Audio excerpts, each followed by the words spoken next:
নমস্কার বন্ধুরা, সবাইকে স্বাগত আমার channel secrets of cooking with মানিতে। আজকে আমি একটা ইলিশ মাছের রেসিপি বানাবো। ইলিশের রেসিপিটা খুবই বিখ্যাত। এখানে আমি নিয়ে নিয়েছি 1 কিলো ইলিশ মাছ। এর মধ্যে থেকে আমি বড় বড় পিসগুলোকে নিয়ে নিলাম। এখানে আমি 4টে থেকে 6টা পিস নিলাম।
মশলাটা এরকম বাটা হয়েছে।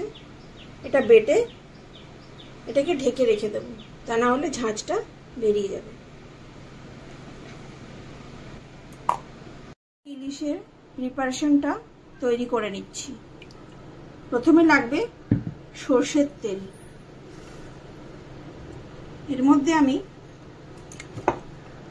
দিয়ে দেব বাটা মশলাটা।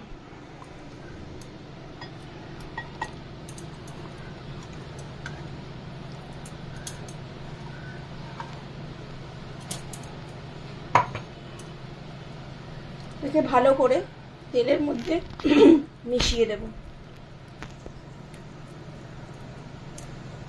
এর মধ্যে নুন দেওয়া আছে, তাই আরেকবার নুন দেওয়ার আগে একটু টেস্ট করে দেখে নেব নুন আর লাগবে কিনা। এবার এর মধ্যে আমি ইলিশ মাছের টুকরোগুলো একে একে দিয়ে দেব।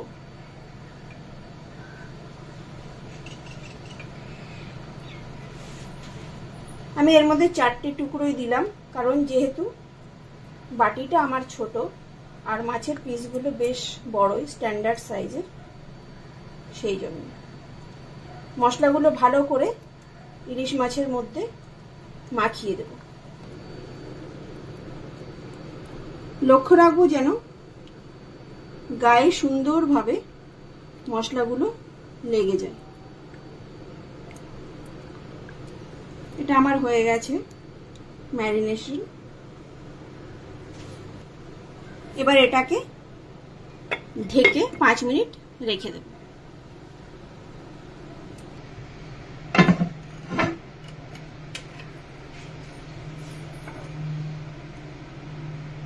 এবার একটা পাত্র নিয়ে নিয়েছি, এর মধ্যে আমি কিছুটা জল ঢেলে দেব।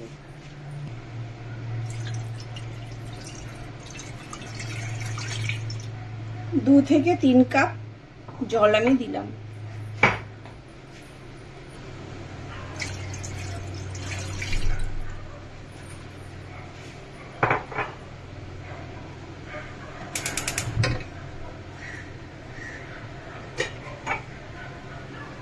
এবার পাত্রটাকে ঢেকে দেব, জলটা গরম হবে। জলটা গরম হয়ে গেছে, দেখুন ঢাকনার উপরে বাষ্প জমে গেছে।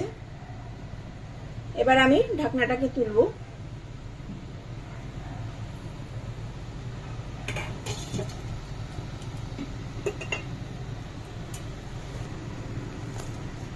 শেষে আমি এর মধ্যে একটা কাঁচা লঙ্কা অ্যাড করব, এটাকে 2 টুকরো করে কেটে নিয়েছি।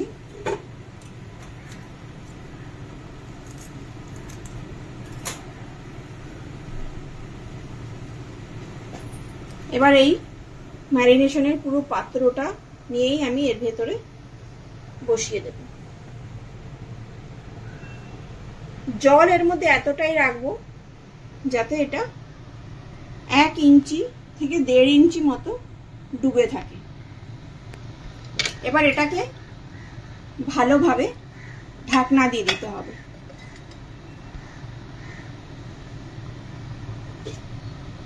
এবার এর উপরে আরেকটা ঢাকনা দিয়ে দিলাম, পুরো রান্নাটাই ভাপে হবে। মিনিট 10 ওয়েট করব, তারপরে ঢাকনাটা খুলে দেখব মাছটা কতটা হয়েছে।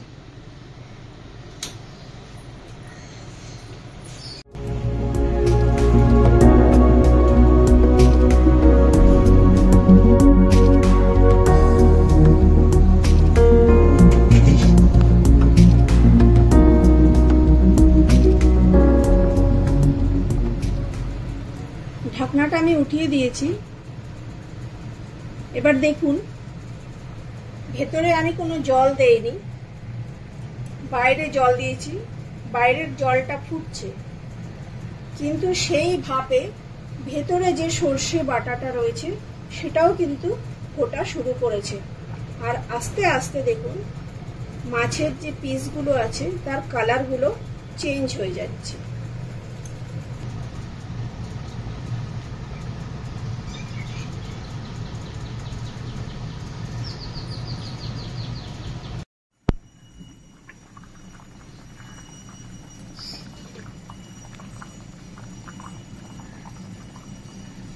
পনেরো থেকে 20 মিনিট এটা আমি রেখেছি। দেখুন ওপরে মশলাগুলো সেদ্ধ হয়ে এই রকম টেক্সচার হয়ে যাবে।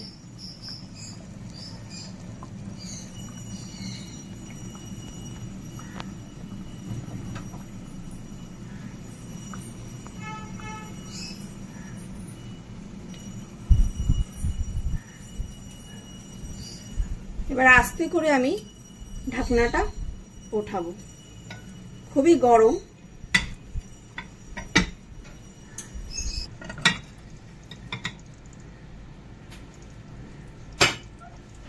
খুব সুন্দর একটা ইলিশ মাছের গন্ধ বেরিয়েছে।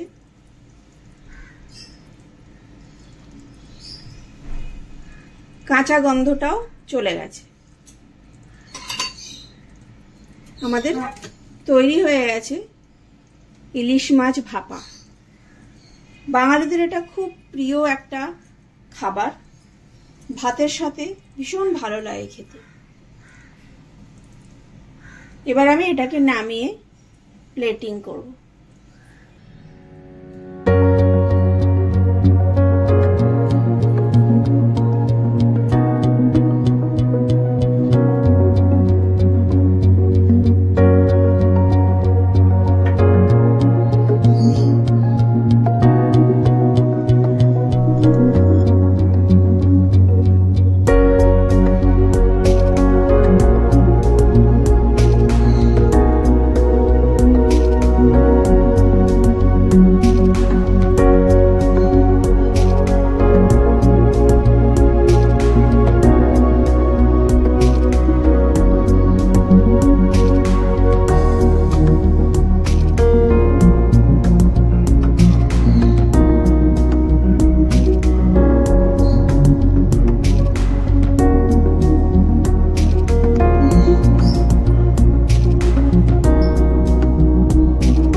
এটা আপনারা বানান,